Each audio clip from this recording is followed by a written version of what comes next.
Welcome back to the UMBC Coaches Corner. I'm Dan LaHatte. For the second time, I'm joined by head cross-country coach, head coach Matt Gittermann. Coach, team ran 2 weeks ago down at Richmond to begin the season. Overall, what did you think of their performance to start the season?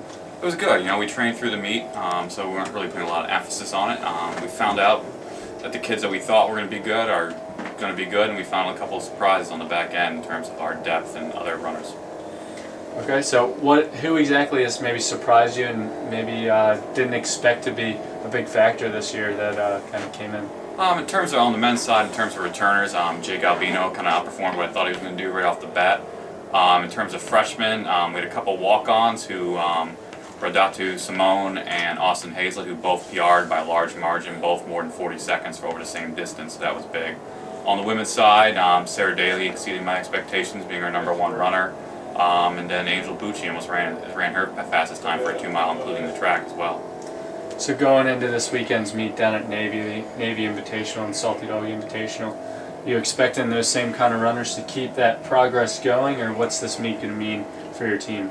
This meet will be a little bit different, just because the distance increases to the full distance. So we might have a couple people who are a little bit on the men's side, a little bit stronger over the next couple miles.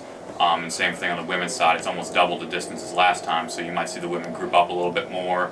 It's definitely a more challenging course, so you might see a pretty big shift in where people are located and who's running well and stuff like that.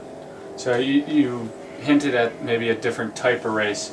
How's that change, more of a group aspect or an individual thing? How's that kind of work out for your team? It really depends on the makeup. On the men's side, we have probably more 5K, 10K type of kids. So for them, you're going to start seeing probably a tighter group of men. On the women's side, we have more 800-meter mileage type of people, so it's going to be a little bit different in terms of how well they are successful. It's going to be a little bit more of a stretch outside of their zones compared to the other kids.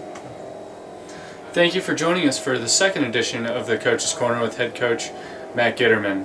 For UMBCRetrievers.com, I'm Dan LaHatte.